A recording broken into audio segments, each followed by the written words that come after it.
Hello everybody and welcome to my channel. My name is Penapple and today I'm doing the Castle in the Sky speed build. So if you like this build, you can download it off of the gallery. My origin ID is penappleYT. So another name for this build is Laputa. And so this comes from the sort of less famous, maybe less popular Castle in the Sky movie by Hayao Miyazaki and the Ghibli team. And so my boyfriend was looking into the history of this movie, and apparently it wasn't released on DVD until Nausicaa got popular, and this was made, or no, not Nausicaa, Spirited Away, sorry, this was made after Nausicaa. But yeah, so it took another video of his getting popular for people to want this enough on DVD, which is a little sad, because it is a really beautiful movie. I just wanted to shout out to Great Symphony here because I am using her circle technique, and so I will leave a link to her tutorial in the description down below. It was super helpful to me. I don't think, I could have done this build, but it would have been like 20,000 times harder. So yeah, really big shout out to her. She really made this build possible. But yeah, this build took me like 7 hours. I think it's one of the longest builds I've ever done, and it's on a 64 by 64 lot, which is the biggest lot I've ever done. This build was terrifying. Oh my god. Like, there were points where I was just like, I can't do it. I can't do it. It's too big. But I made it work in the end. Practically killed my computer. If you plan on downloading this, I must warn you, it has a really huge file size, and it dropped my frame rates down to like 1 at certain points. Like, if there's anything I've learned from this, it's that your frame rates go down, or at least my frame rates go down during sunrise and sunset because the game is trying to figure out all of the lighting changes. And so at those times, if you're on this lot, it like drops the frame rate down. And if you have like NPC characters on the lot, it drops the frame rate down to like nothing. So basically, just in case you don't know, frame rates is kind of like how fast the computer generates the image for you. And so if it's a really low frame rate, it looks really choppy. It's like lagging. But yeah, so that is my warning on this. I created a monster.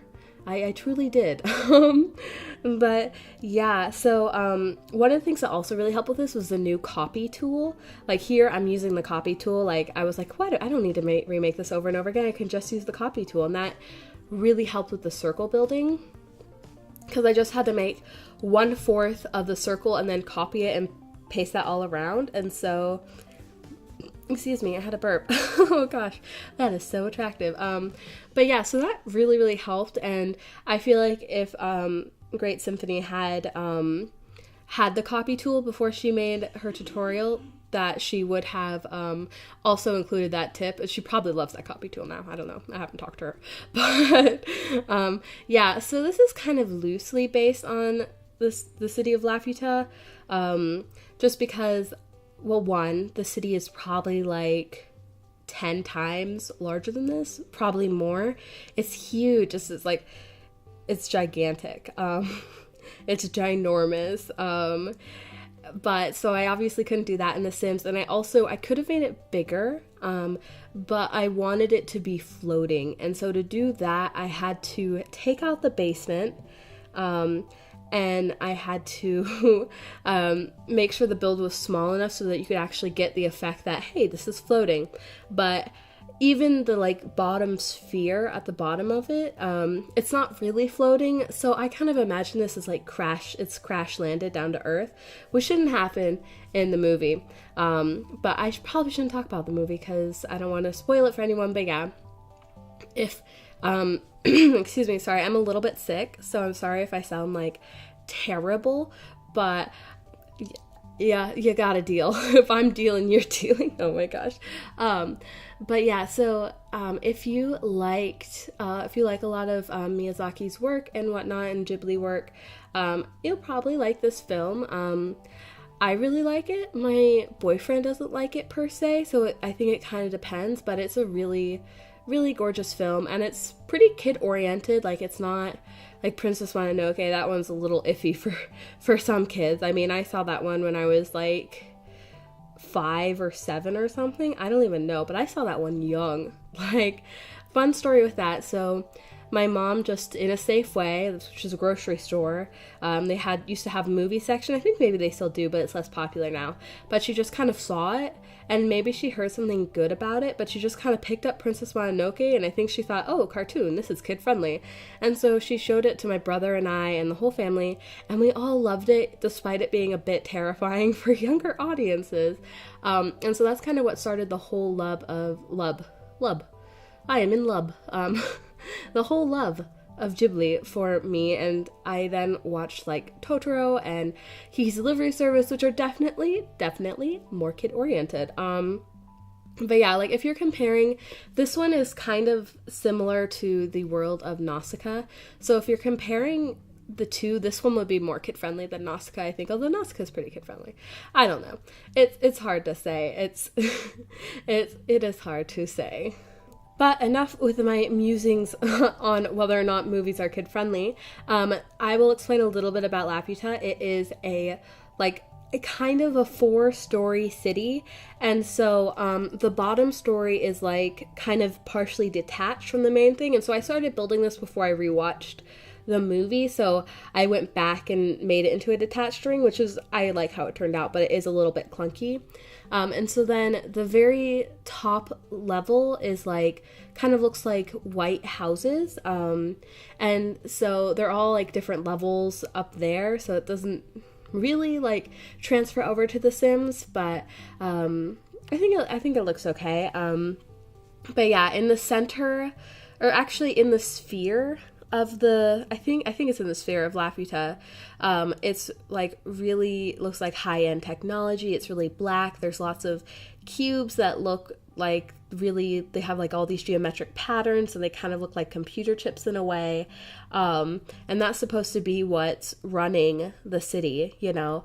And then the upper half looks more like the traditional castle, and so for the center of this build, I used a potted plant, and so the leaves run through the build. So I transferred what I thought the contents of the sort of technology room would look like, from the sphere up to the midsections of 2 of the floors, just because it was already kind of ugly in there anyway. So I just kind of threw a whole bunch of black squares in there, and yeah. But yeah, so, and then there's also like a little landing strip, and so it just was so hard to capture the size of that build, but I am using, for these little kind of like turret things, I'm using like a geode, and it I had to size it up a lot, and it's an object that your sim has to like get in the world, and so you can get it using the debug mode on The Sims, by typing bb.show hidden objects, and you can find it, but you have to like bring it out. You can't just like copy it the whole time. You have to like go into there and pull it out, and oh my gosh, it was super. There were a lot of things about this build that were super obnoxious, like, oh my goodness, like at one point I make my own fence, and oh that was obnoxious.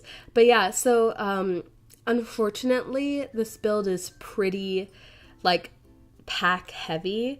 Like it uses a lot of, like, it uses get together, it uses get to work, it uses, not as like intensely so, like you could live I think without city living, but a lot of the packs that go into this make up some essential parts of the architecture, which is really unfortunate, and it's something that it makes the build a lot less accessible to people. But then again, I made a build that is a monster, so it's probably not accessible to most people anyways, because if they download it, it might like crash their game. I don't know.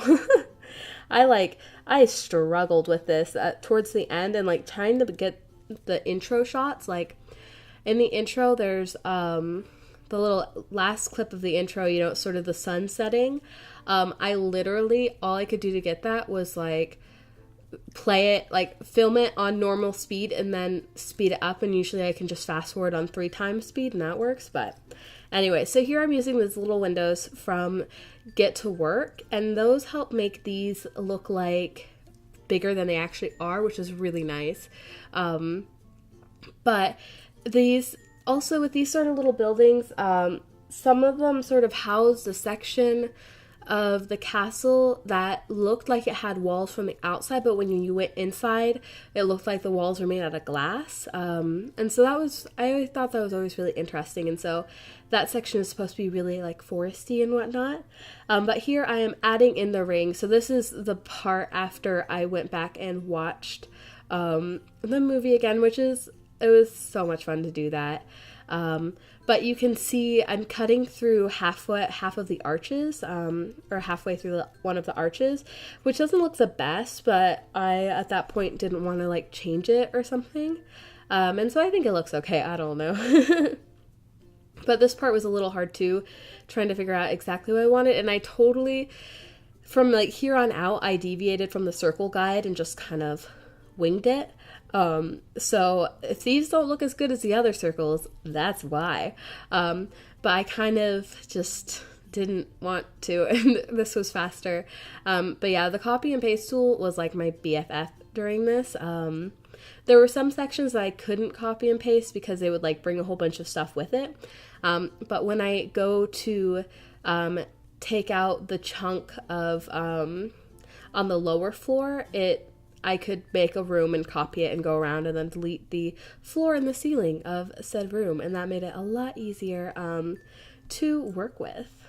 Another problem I had with this build is because it is circular, I kept getting turned around like all the time. And like you can kind of notice it when I am moving the sort of section that juts out at the very top. Because I move it to different locations because I thought that I put it in the wrong spot when I hadn't, because I wanted you to be able to see it from the thumbnail, the gallery thumbnail. And so I was like, you can't see this from the gallery thumbnail. What was I thinking? And I was like, you weren't looking at it from the correct direction. You weren't looking at it from the front of the lot. It was like, I felt like a little bit of a dum-dum.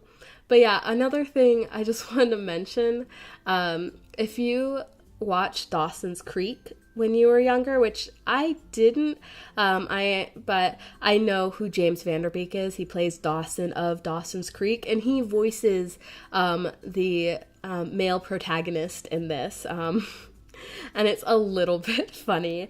I mean, also in Nausicaa, the sort of little the like sort of boy sidekick who shows up later, he's voiced by Shia LaBeouf, which I think is really funny. Maybe I think that hasn't been changed. It's hard to tell because some of them, the English dubs were changed after Disney bought the rights to production of, or like, you know, showing the films in America. Wow, so I just realized that I forgot to mention that this is a 2-part build. It's literally like in my notes in all caps in bold, and I totally forgot. But yeah, this build took me way too long for me to be able to condense it into 30 minutes or less, which is where I try not to make my builds longer than 30 minutes, and so this one just kind of needed two parts because it's so big. I mean, this is actually my first castle that I'm building. I haven't ever built a castle in the Sims. I built a starter castle, but that was supposed to be small and like an affordable beginning castle, which I built before I even started my channel. But this is my first big castle, and it might maybe be my last. I am not a gigantic castle builder. I just can't. It was so much work. Like, I even like tweeted like, oh my god, help, save me. Not really, but yeah, this build was like so intense. And sorry if I'm like sounding a little like lackluster. I'm like trying to fight the cold. I've had this cold for like 3 weeks now. It's like taken different forms. It's evolved. It's a Pokemon. But yeah, and like I had it before Thanksgiving, and then I still have it after Thanksgiving. But here I am changing the coloring of the build, not because that's how it is in the movie, but because it it sort of made it look better. Everything was sort of blending into each other, and so I wanted to add some contrasting pieces, especially because in the gallery photo it just looked like a big pile of mush. Like you could not tell like anything apart in there. But yeah, I think my favorite part of this build is actually in the next part, which I mentioned, and it's when I add all of the greenery to the place. And that's also about when my computer started throwing a tantrum and was like, no, stop it, no, don't add more greenery, no, don't do it, no. Yeah, I'm pretty sure that's how my computer sounded. I'm actually planning on getting a new graphics card this Christmas, so I'm really excited about that. I even contemplated waiting to film the intro for this until after I got the graphics card, but then I was like, you know, you got this far, you can do this one. But yeah, here I am building that sort of fence, and so the reason why I went this route instead of using an actual fence is because none of the fences look dilapidated enough for me, which is a fancy word for looking kind of run down and old. And so I wanted to make my own. It also, I liked how low it was because it helped make the white buildings on the top level look bigger, because they are supposed to be like whole section, like they're supposed to be huge comparatively. But yeah, so I hope that you guys enjoyed this build. If you did, feel free to give me a like, a comment, or subscribe, especially if you'd like to be notified as to when the next part goes up. There are no screenshots in this part, but there will be in the next. But yeah, I hope you guys are all having a great day, and I will see you guys next time. Bye!